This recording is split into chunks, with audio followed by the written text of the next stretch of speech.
तो हमारे ख़ास कार्यक्रम में आपका स्वागत है। और आज हमारे साथ जो शख्सियत मौजूद हैं वो अपनी सौम्य शैली के लिए जाने जाते हैं। छत्तीसगढ़ के पूर्व डिप्टी सीएम और स्वास्थ्य मंत्री रह चुके हैं। हमारे साथ हैं टी.एस. सिंहदेव जी। बहुत बहुत स्वागत है सर आपका। सिंहदेव जी, सबसे पहला सवाल तो आपसे ये रहेगा कि कांग्रेस एक रिवाइवल वाली स्थिति में भी है। मतलब कि जैसे राहुल गांधी ने भारत जोड़ो यात्रा की, उसके बाद से राहुल गांधी जी का एक इमेज चेंज हुआ। उसके बाद जो वोट चोरी का जो उन्होंने मुद्दा उठाया है, पूरे देश में इसकी एक अलग लहर देखने को मिल रही है। आपने भी छत्तीसगढ़ में अलग अलग जिलों में आपने यात्रा की, तो आपको कैसा माहौल लग रहा है इस मुद्दे को लेकर? पहले तो आपको धन्यवाद जी इस चर्चा में जोड़ने के लिए। और आज आपका जन्मदिन भी है, तो जन्मदिन की भी बहुत बहुत बधाई, शुभकामनाएं। धन्यवाद। जो आपने कहा बिल्कुल सही कि समय के साथ राहुल जी की छवि जी जो सोशल मीडिया में एक सुनियोजित तरीके से विपरीत प्रभाव डाल के खराब की गई थी, नैरेटिव सेट किया जा रहा था एक। जी हाँ, उनके खिलाफ ऐसा किया जा रहा था कि नॉन सीरियस पॉलिटिशियन हैं, बाहर चले जाते हैं, विदेश यात्रा करते हैं, कभी आते हैं कभी चले जाते हैं, किसी मुद्दे में साथ नहीं है। हालांकि वो हर समय पर उपस्थित ही रहे, जी सफलता मिले या विफलता राजनीतिक चुनावों इत्यादि में। लेकिन भारत जोड़ो यात्रा के बाद लोगों ने महसूस किया कि किसी मुद्दे को लेके वो चल रहे हैं तो उसको अत्यंत गंभीरता से ले रहे हैं, देश के हित की बात कर रहे हैं, वोट नहीं मांग रहे हैं, मुद्दों को लोगों के सामने रख रहे हैं। और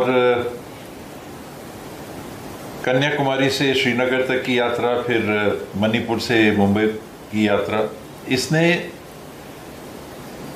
लोगों की सोच में उनके बारे में व्यापक परिवर्तन लाया। जी ये एक मुद्दा था, एक मूवमेंट था।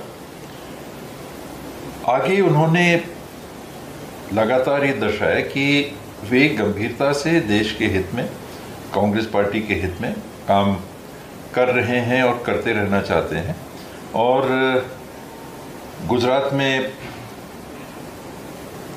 उन्होंने मैनिफेस्टो लॉन्च करने की जो क्रम जारी किया था, चालू किया था, जन घोषणा पत्र उन्होंने वहाँ लॉन्च किया था, उसको देश में कांग्रेस पार्टी के सोच को प्रदर्शित करने वाला एक आधार बनाया।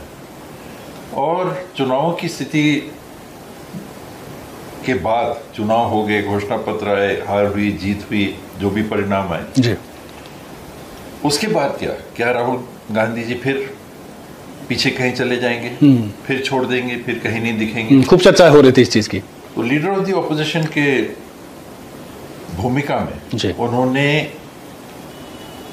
जिसे कहते हैं कि ताबूत की, दुष्प्रचार के ताबूत की आखिरी कील होगी, जब देश में हर ऐसे स्थान पे अपनी उपस्थिति देने की उन्होंने पहल की जहां एक जनप्रतिनिधि को दिखना चाहिए। या तो कोई कहीं घटना हुई हो, या लोगों की स्थिति को जानने के लिए पहल करने की बात हो, लोगों के घरों में जाना, उनकी दुकानों में जाना, उनके व्यवसाय के बारे में पूछना, चाहे वो जूता बनाने वाले लोग हों, चाहे बार्बर हों, चाहे पीड़ित पक्ष हों, बलात्कार जिन परिवारों में हुआ, हत्याएं जिन परिवारों में हुई, बाढ़ की बात हो, अन्य परिस्थितियां बनी, निरंतर, चाहे मणिपुर की बात हो जहां प्रधानमंत्री 2 साल 2.5 साल तक नहीं गए, 2 बार वहां अपनी उपस्थिति देना, उससे उनने अपनी उपस्थिति और छवि परिवर्तित की। बिल्कुल।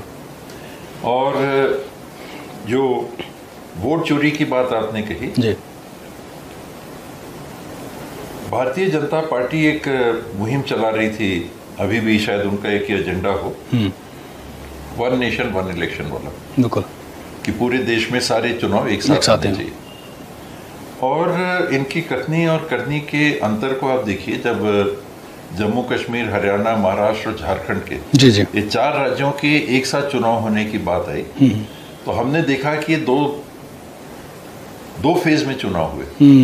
जम्मू कश्मीर, हरियाणा अलग और महाराष्ट्र और झारखंड अलग। बात हो रही थी वन नेशन वन इलेक्शन, और यहाँ 4 राज्यों का इलेक्शन एक साथ नहीं होता है। एक ये दिखने लगा कि ये तो तो कुछ तो है, कुछ दाल में कुछ काला है या कुछ मैनिपुलेशन सा हो जा रहा है। दो अलग अलग तारीख में करोगे तो प्रधानमंत्री को ज्यादा समय मिल जाएगा प्रचार करने का इत्यादि। उनके पास समय की कमी शायद हो सकता है, अन्य लोगों से ज्यादा कमी हो, उनको मौका देना। और इन चुनावों के परिणामों को जो रिपोर्ट मीडिया में फिर लगातार समीक्षाएं होती हैं, जितनी भी वो सही हों, उनमें अंतर ये दिखा कि हरियाणा में जहां दिख रहा था कि कांग्रेस लगभग तय है कि जीत जाएगी, और महाराष्ट्र बहुत नजदीकी का टक्कर होगा, दोनों में विपरीत परिणाम है। हरियाणा में कांग्रेस हार जाती है अप्रत्याशित तरीके से, एक तरीके से अप्रत्याशित रूप में भाजपा जीत जाती है। और महाराष्ट्र में जब दूसरे फेज में चुनाव होते हैं तो उसका परिणाम आता है तो एक तरफा बीजेपी जीत जाती है। वहां कांग्रेस के लीडरशिप ने, टॉप लीडरशिप ने भी समीक्षा की कि हम लोग भी तो रिपोर्ट लेते हैं, ग्राउंड से रिपोर्ट लेते हैं, जैसे मीडिया हाउसेज या अन्य लोग। राहुल गांधी ने भी अपनी कहा था कि यात्राओं के दौरान मैंने काफी जो लोगों से चर्चा की, उन्हें लगा था कि माहौल कुछ है कांग्रेस पक्ष में, लेकिन रिजल्ट जो है पूरा उल्टा आया था। वो तो उनको लगा जी वो कांग्रेस के चश्मे से हो सकता है देख रहे हो, लेकिन मीडिया हाउसेज, इंडिपेंडेंट एजेंसीज ये भी वही कह रही थी। तो कहाँ कमी है? और कांग्रेस भी, जिन्हें माना जाता है कि प्रोफेशनल एजेंसीज है, उनको लगाती है समीक्षा करने के लिए कौन बेहतर कैंडिडेट होंगे वो जानने के लिए, चुनाव परिणाम क्या हो सकता है। जो इंटरनल आप लोगों का जो सर्वे होता है वो भी एक चीज होती है, हर पार्टी की होती है, पार्टी करती है, कांग्रेस भी करती है।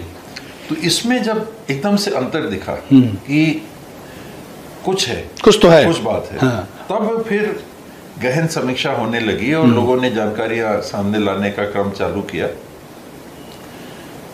हरियाणा से चालू हुआ कि ईवीएम की मशीनों की जो बैटरी है जी, उसमें बात आने लगी कि कुछ यूनिट्स हैं वो 99% चार्ज दिखा रहे हैं। बिल्कुल, ये संभव नहीं है, जो दिन भर काम चल रहा है, टेक्निकल पॉसिबिलिटीज ही नहीं है। बाकी 60-65% चार्ज दिखा रहे हैं। तो क्या यहाँ कुछ हो गया? शंका है, क्योंकि प्रूफ नहीं है, लेकिन शंका है और पता करिए। लेकिन राहुल गांधी जी के सवाल उठाने के बाद जिस तरह से चुनाव आयोग ने फ्रंट फुट पर आकर जो उन्होंने बैटिंग की है, जैसा कि कांग्रेस वाले भी कह रहे हैं, वो थोड़ा देखने में अजीब नहीं लगता कि यार ये अगर कोई लीडर ऑफ अपोजिशन अगर सवाल उठा रहा है तो उसकी जांच कराई जाए, ना कि उससे एफिडेविट मांगा जाए कि आप ये करिए वो करिए। ये पहली बार मुझे लगता है कि ऐसा देश में हुआ है। ऐसा फ्रंट फुट पे चुनाव आयोग ने आने की कोशिश की और योकर से बोल्ड हो गए। आप कल्पना नहीं कर सकते कि हमारी माताओं और बहनों का, जिन्होंने आड़ लेके अपनी बचाव करने की कोशिश की, उनका कैसा अपमान उन्होंने किया कि आज के युग में वो कह रहे हैं कि माताएं बहनें, इनके हम निजता का कैसे।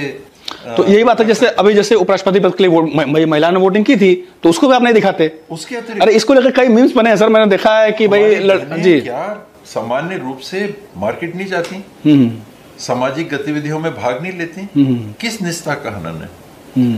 वोट डालने नहीं जाती। महिलाओं ने खुद आगे बढ़कर कहा भाई अब दिखा, सार्वजनिक करिए, ये कोई बेडरूम का तो कोई है नहीं, कोई निजता या प्राइवेसी वाली बात ही नहीं है। स्थान जहाँ पर कैमरा नहीं जा सकते आप, जी जी, कैमरा नहीं जाना चाहिए कि अस्पताल में ऑपरेशन हो रहा है वहां पर आपको फोटो नहीं खींचनी है, उसको निजता कहते हैं। बिल्कुल सही। ये सार्वजनिक गतिविधि कोई निजता का हनन का प्रश्न ही नहीं उठता है। तो चुनाव आयोग खुद आक्रामक होने की पहल में अपनी हंसी ने एक तरह से सेल्फ गोल हो रहा है, सेल्फ गोल कर दिया। आपने क्रिकेट की भाषा में कहा तो फ्रंट फुट में तो आए, लेकिन वो योकर था। अभी तो क्रिकेट का माहौल चल भी रहा है, अभी एशिया कप है। ठीक है सर, चलिए अब मैं छत्तीसगढ़ के परिप्रेक्ष्य में मैं बात करना चाहूंगा। छत्तीसगढ़ में जैसे अभी ननकी राम कंवर जी जो हैं बड़े वरिष्ठ नेता हैं और उन्होंने सरकार को चिट्ठी लिखी है और धरने की कुछ बात की है। क्या सरकार से नाराजगी उनकी, क्या कुछ देख पा रहे हैं आप? पहला जो प्रश्न चल रहा था कि छत्तीसगढ़ में वोट चोरी का क्या माहौल है, तो जहां जहां हम लोग अभी दौरे में गए बहुत पॉजिटिव, यानी लोगों ने, और वो जानते हैं क्योंकि फील्ड में काम करते हैं, हम सब फील्ड में काम करते हैं, 50 साल मेरे को भी हो गया, तो वोटर लिस्ट दूषित है ये हम सब जानते हैं, लेकिन इस हद तक दूषित है और कोई उसको दूषित करने में सुनियोजित पहल कर रहा है, ये बातें अब उजागर हो जा रही हैं। वोटर लिस्ट गलत है, इसमें तो कोई दो बात है ही नहीं, ये चर्चा का विषय ही नहीं है। इसलिए सुप्रीम कोर्ट अभी मान लिया था बिहार वाले मामले में कि भाई सबके नाम सार्वजनिक करिए आप जो भी। हम सब जानते हैं जो फील्ड में काम करते हैं, आप जैसे बीएलए की बात करते हैं तो हम लोग बीएलए के साथ काम करने वाले तो लोग हैं, पोलिंग एजेंट के साथ काम करने वाले तो ग्राउंड रूट पे सब जाते ही हैं, मेरे को मालूम है कि क्या है क्या नहीं है। लेकिन उसको जो कमियां हैं और रही हैं योजनाबद्ध तरीके से प्रभावित करके गलत लोगों के नाम जोड़ के चुनाव के नतीजों को प्रभावित करने की किया जा रहा है, ये बातें दिखने लग गई। तो ये एक बड़ा इम्पैक्ट ये वोट चोरी वाली बात जो राहुल। लेकिन ये कि आपको लग रहा है कि छत्तीसगढ़ की जनता भी इस चीज को देख रही है, समझ रही है और कांग्रेस के साथ है इस मामले को लेकर? मैंने इसलिए कहा क्योंकि हम लोग आखिर पंचायत चुनाव में भाग लेते हैं, नगरीय निकाय के चुनाव में भाग लेते हैं, विधानसभा के चुनाव में भाग लेते हैं, लोकसभा के चुनाव में भाग लेते हैं। वोटर लिस्टों की बातें हम लोग देखते हैं, जब वोटर लिस्ट बनती रहती है तो आपत्तियां दर्ज करवाते हैं पार्टी के वर्कर्स, वो आपत्तियां नहीं सुनी जाती हैं, वोटर लिस्ट वैसी की वैसी रह जाती है। मरे लोग हैं, हम लोग कह रहे हैं इनकी डेथ हो गई है, सर्टिफिकेट भी कई जगह फॉर्म भर इत्यादि के होता है। लेकिन तो आपने भी अंबिकापुर आपका क्षेत्र है, विधानसभा क्षेत्र, तो आपने भी ये बात उठाई कि भाई जो मार्जिन था वो बड़ा कम था, तो आशंका क्या आपको है कि ऐसा हुआ होगा? मार्जिन को हटा दीजिए, चुनाव परिणाम को मैं उसमें बिल्कुल नहीं जाना चाहता, तो वो तो बात खत्म हो गई। लेकिन अंबिकापुर विधानसभा के वोटर लिस्ट की जब समीक्षा ये डिजिटल वोटर लिस्ट इत्यादि मिलने लगी, उससे जो जानकारी निकाली तो मुझे अत्यंत आश्चर्य हुआ। 50 साल का अनुभव धरा का धरा रह गया कि जो राहुल जी ने कहा कि 20 से ज्यादा मतदाता अगर किसी घर में है तो आप ताजुब करेंगे कि 615 ऐसे घर अंबिकापुर विधानसभा में जिसमें 20 से ज्यादा मतदाताओं की संख्या दर्ज है और वो वोटरों की संख्या 16,800 से ज्यादा है एक विधानसभा। ये तो अब इसको चुनाव अगर देखेगा तो मैं कहूंगा कि भाई इसकी तफ्तीश होनी चाहिए, इस चीज की तफ्तीश होनी ही चाहिए और हम लोग करा ही रहे हैं और जानकारी आ ही रही है और उन जानकारियों में 16,000 के 16,000 फर्जी हैं ये हम लोग नहीं कह रहे। एटलीस्ट जांच तो की जाए, जांच की जाए जो आपका विषय है। उसमें ये बात सामने आ रही है कि एक घर में आपने जो 20 नाम लिख दिए, वहां जाके जब कार्यकर्ता पूछ रहे हैं तो पता चल रहा है कि अगल बगल घर के कुछ नाम हैं, लेकिन 4-5 नाम 20 में से, हर 20 में से 4-5 नाम ऐसे, ये संदेह पैदा करता है। नहीं, कोई जानते ही नहीं, मतलब वही कह रहा हूँ कि ये तो अजीब सी बात है। भाई इस घर नंबर से लिख दिया तो चलिए वो एक त्रुटि है, उसको लिपिकीय माने या कार्य की त्रुटि माने, लेकिन इसी खेल में कोई और खेला हो जाए कुछ, इसी गलती में आपने अगर वो 3-4 जो हम लोग जानते हैं कि होता है। 50 साल से ज्यादा आपका अनुभव है, आप चुनाव में पूरे में रहे, आपको पता है बात, लोग जानते हैं, इसमें वो विषय नहीं है। ननकीराम जी का जो आपने कहा उनका एक स्वभाव रहा है, जब वो मंत्री भी थे तो मैंने उनको सदन में बोलते हुए सुना है कि थानेदार जो गृह मंत्री हैं जी कि ये थानेदार लोग चोरी करते हैं, ये करते हैं, तो उनका एक स्वभाव है। अब वो खुले स्वभाव के हैं, वो चीजें बोल जाते हैं। बात है कि समय समय पर कुछ ना कुछ ऐसे बोल जाते हैं जो चौकासी दे, हम लोग के लिए हेडलाइंस बन जाते हैं, दल के लिए दल या अपने पार्टी के ही खिलाफ हो जाता है बोलते हुए दिखते हैं। तो उनके पत्र को दीपक वैद्य जी ने बड़े उसमें लिया है कि भाई हम भी आपके साथ हैं, कोई गलत हो रहा है हम आपके साथ हैं। हाँ, फिर तो राजनीति भी चालू होती है और मुद्दा सही है तो फिर आदमी साथ में खड़ा भी होता है। चलिए ठीक बात है। और अगर मैं बात करूं, अब छत्तीसगढ़ में एक सबसे बड़ा मुद्दा जो है, सबसे बड़ी समस्या जो है वो नक्सलवाद की समस्या है।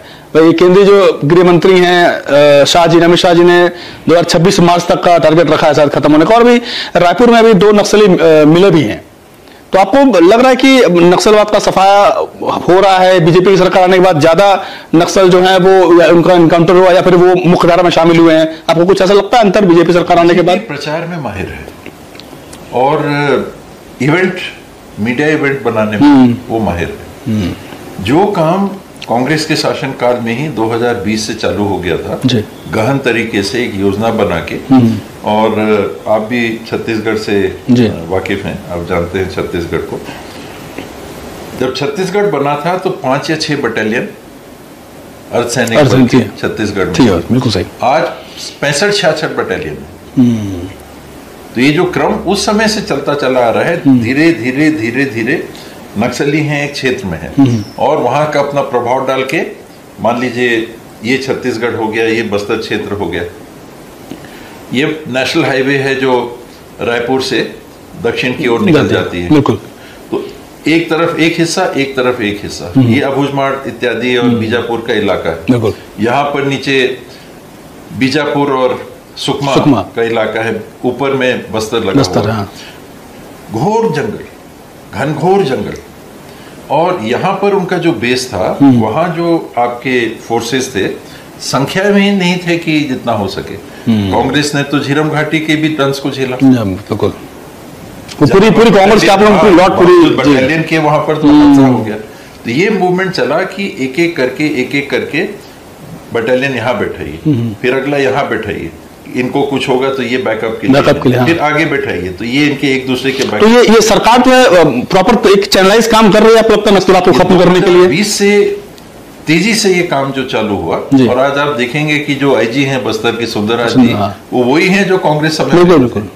तो वो निरंतरता जो नीति की बनी, अब फसल पक्के कर रहे, तो आप कहना कि बीजेपी वाला क्रेडिट ले रहे हैं बीजेपी वाले। दूसरा जी, वो ऐसा प्रचारित कर रहे हैं, उन्होंने एक लक्ष्य रखा है कि 31 मार्च 2026। तो बहुत अच्छा है कि अगर पूरे देश में नक्सलवाद समाप्त हो जाए, पर जो पहल चल रही थी उसमें जो अब वारदातें होती हैं और कुछ ज्यादा हो रही हैं, उनको हाईलाइट करके वो पूरा क्रेडिट लेना चाह रहे हैं। तो नक्सलवाद समाप्त हो, क्रेडिट लेना नहीं लेना, मुझे व्यक्तिगत तौर पे उससे कोई वो नहीं है। नक्सलवाद खत्म होना चाहिए, सीधी सी बात ये है, खत्म होना चाहिए। हिंसा के माध्यम से आप किसी लक्ष्य को स्थायी रूप से नहीं पा सकते। बिल्कुल सही बात है, बिल्कुल सही बात है। उनको नक्सलाइट्स को आप समझा के, जो आप लोग के सरकार में भी योजना थी, आप आइए मुख्यधारा जुड़िए, आपको हम सहयोग करेंगे, वो सबसे अच्छा एक उपाय हो सकता है बजाते कि आप हिंसा के जरिए रास्ता नहीं करें। तो नहीं मानेंगे, वो हिंसा का मार्ग अपनाएंगे तो सरकार को भी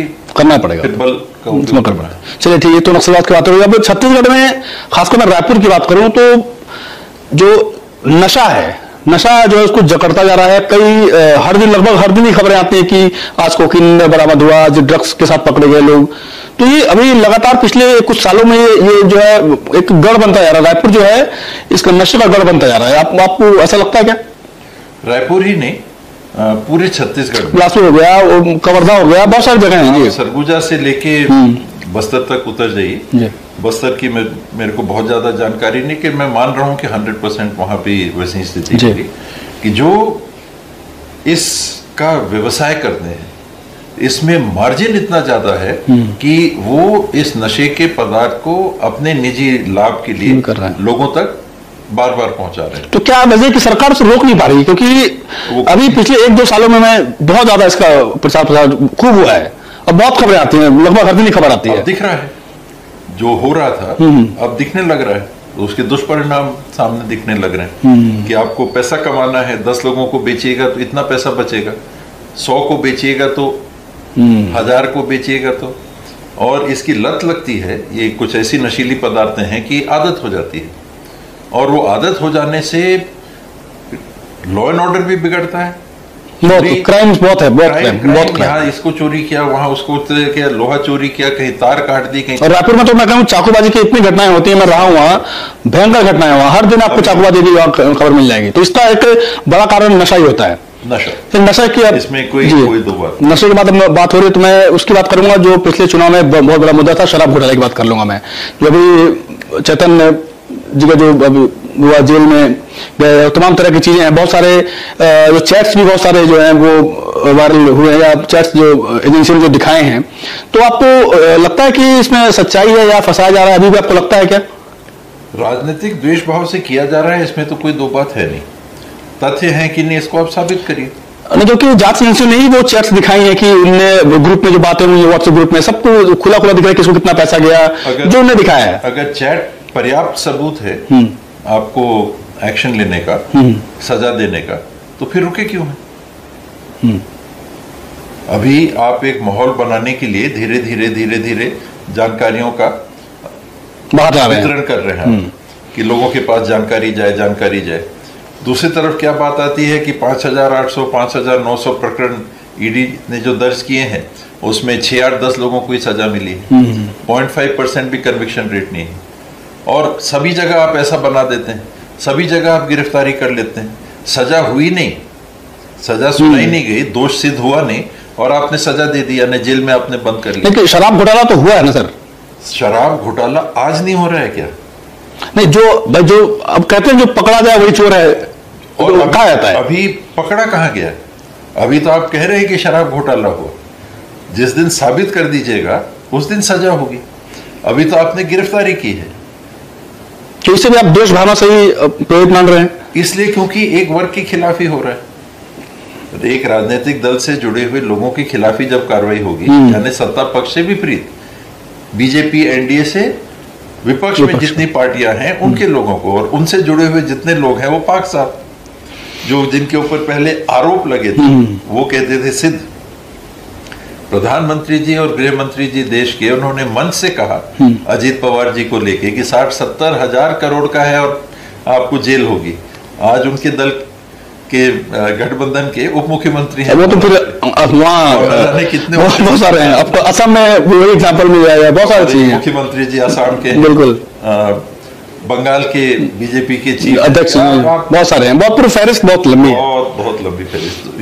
ये उस कार्रवाई का दोषपूर्ण पहलू। पहला, चुन के किया जा रहा है। अच्छा, गड़बड़ी है तो एक ही प्रकार के लोग ही गड़बड़ी करते हैं क्या? एक ही राजनीतिक विचारधारा के जो, ये एक बड़ा सवाल हो सकता है। दूसरा, क्या दोष सिद्ध हो रहा है? आप सजा पहले दे रहे हो। दोष सिद्ध होने के पहले, सजा सुनाई जाने के पहले सजा क्या होती है? इसमें फांसी तो है नहीं, जेल है। आरोप है।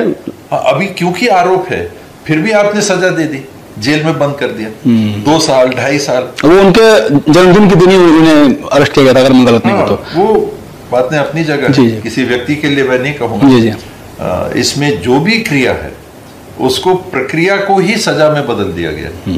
प्रक्रिया ही सजा अभी हो गई, और फिर पता चलता है कि दोषमुक्त 5 साल बाद दोषमुक्त। अभी मीडिया में मैं पढ़ रहा था कि शायद 100 रुपए की चोरी के लिए एक व्यक्ति को जेल हुई, और 20 साल बाद 40 साल बाद दोषमुक्त होके वो रिहा हुआ। तब ये तो न्याय प्रक्रिया जो भी उसका रहा होगा उस समय का, जो भी है, लेकिन बहुत दुखद है। अंग्रेजी में कहावत नहीं कि justice delayed is justice denied, देर से मिला न्याय जो न्याय नहीं होता है, वही बात है। अब ये हो रहा है कि राजनीतिक दृष्टि रखते हुए हमारी जो संवैधानिक संस्थाएं हैं उनका दुरुपयोग किया जा रहा है। गलत है। मैं आखिरी आदमी होऊंगा जो कहूंगा कि कार्रवाई मत करिए। आपके ऊपर हो, मेरे ऊपर हो, ना कोई गलत है तो एक्शन होना चाहिए, चाहे कोई भी हो, और तब वो माना जाएगा कि सही है कि जब आप रंग नहीं देख रहे, हाइट नहीं देख रहे, क्षेत्र निष्पक्ष, कुल मिलाकर